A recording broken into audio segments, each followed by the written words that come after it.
बहू रिया को कुछ ज्यादा ही मान दे रहे हैं, जबकि घर की बड़ी बहू लवीना थी। लेकिन लवीना को चुप रहना पड़ रहा था क्योंकि सब लोग उससे समझदारी की उम्मीद कर रहे थे, इसलिए उसने अपने गुस्से पर काबू रखा था। आज तो छोटी बहू का पहला दिन है, सारे मेहमानों का खाना बनाना है उसे। एक काम करती हूँ, सब्जी और रसोई के मसाले कहाँ रखे हैं ये बता देती हूँ उसे, तो सबके लिए खाना बनाने में आसानी होगी। बड़ी बहू जरा यहाँ तो आना। हाँ हाँ माँ जी, मुझे याद है कि शादी के बाद पहले दिन नई बहू से सारे मेहमानों के लिए खाना बनवाया जाता है, इसीलिए मैं रिया को सब्जियाँ और मसाले बता देती हूँ कि कहाँ क्या क्या रखा है। अरे मेरी बात तो सुन, मैं ये कह रही थी कि छोटी बहू को बोल के बस सबके लिए हलवा बना दे, बाकी सब मेहमानों के लिए खाना बाहर से मंगवा लेते हैं। क्या? पर माँ जी, मुझसे तो ये रस्म आपने पूरी करवाई थी। मैंने तो सारे मेहमानों के लिए खीर, पूरी, दाल, चावल सब कुछ बनाया था, फिर रिया से हलवा ही क्यों बस? अरे पहले की बात अलग थी, छोटी बहू की कल ही तो शादी हुई है, थक गई होगी, उसको बोल बस हलवा बना दे और बाकी खाना बाहर से मंगवा लेते हैं। माँ जी, ये तो ना मेरे साथ सरासरी नाइंसाफी हुई। अरे बड़ी तू समझदार है ना, बड़ी है, ऐसा मत सोच, तुझे तो समझना चाहिए। अब बार बार मुझे यही कहकर चुप करवा देती है माँ जी। मुझे पता है कि तू समझ जाएगी। चल अब जल्दी से छोटी बहू को हलवे का सामान बता दे। चल चल जल्दी कर, मेहमान इंतजार कर रहे हैं। लवीना के सब्र का बांध अब टूट रहा था, ये देखकर कि छोटी बहू के आते ही सब कुछ कैसे बदल रहा था। उसकी सास जो बड़ी बहू को कभी बड़ा कमरा देने को तैयार नहीं थी, वो अब छोटी बहू के साथ हर तरह से नरमी बरत रही थी। आप ना सब कुछ देखकर भी कुछ नहीं बोलते हैं जी। अनुज और रिया को इतना बड़ा कमरा मिला है, जबकि इस घर के बड़े बहू बेटे हम हैं। अरे तुम ये क्या बड़ा छोटा कर रही हो लवीना, हमारा कमरा भी कोई छोटा तो नहीं है, इतनी जगह तो है इस कमरे में।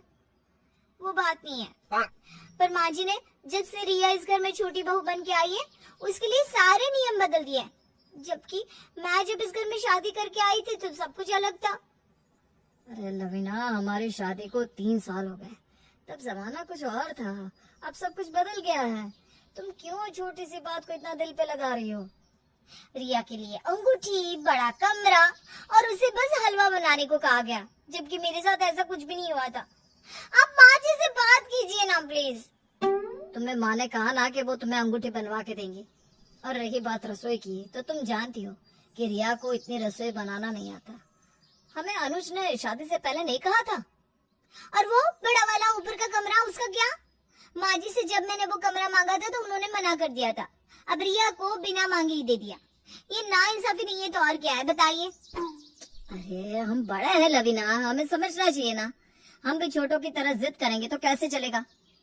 जब देखो सब यही कहते रहते हैं, हम बड़े हैं, हमें समझना चाहिए। अरे कोई हमें क्यों नहीं समझता?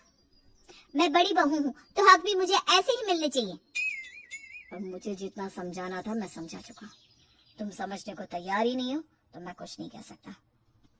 पर माँ से कोई इस बारे में बात नहीं करेगा, बेवजह इन बातों को बढ़ाना नहीं है।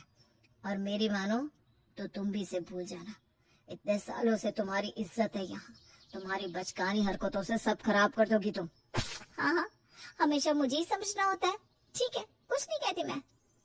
राजेश से बात करने पर भी लवीना को वही जवाब मिला जो सब उसे पहले से दे रहे थे, लेकिन लवीना के मन से बड़े वाले कमरे की बात निकलने का नाम ही नहीं ले रही थी। और अब छोटी बहू को जो प्यार और लाड मिल रहा था, उससे लवीना को और भी ज्यादा जलन होने लगी थी। अनुज, रिया, यहाँ तो आओ। ये लो, मैंने आगरा की 2 टिकट बुक करवाई है तुम दोनों के लिए। तुम्हारी अभी अभी शादी हुई है ना, जाओ दोनों जाकर घूमाओ। वाह माँ जी, थैंक यू। मेरा बड़ा मन था आगरा में ताजमहल देखने का, इसीलिए तो टिकट करवाई है। अच्छे से घूम फिर के आना, ठीक है? शादी के बाद तो फिर सारा समय गृहस्थी में ही निकल जाता है, फिर तुम दोनों को वक्त भी नहीं मिलेगा। थैंक यू माँ, ये तो आपने बहुत अच्छा सरप्राइज दे दिया हमें। छोटी बहू को अच्छे से घुमा लाना, ठीक है? और परेशान मत करना ज्यादा। हाँ हाँ माँ। जाओ अब तुम दोनों पैकिंग कर लो, कल सुबह निकलना भी तो है। मेरी शादी के बाद तो मुझे ऐसा कोई तोहफा नहीं दिया था माँ जी ने, छोटी बहू के आते ही उनके तेवर ही बदल गए।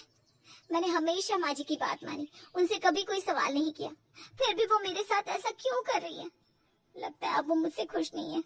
उनके बर्ताव से तो यही लग रहा है। अब इस घर में छोटी बहू का ही ख्याल रखा जाएगा, बड़ी बहू की कोई भी कीमत नहीं रहेगी। माँ जी, ये आपने मेरे साथ अच्छा नहीं किया, सच में।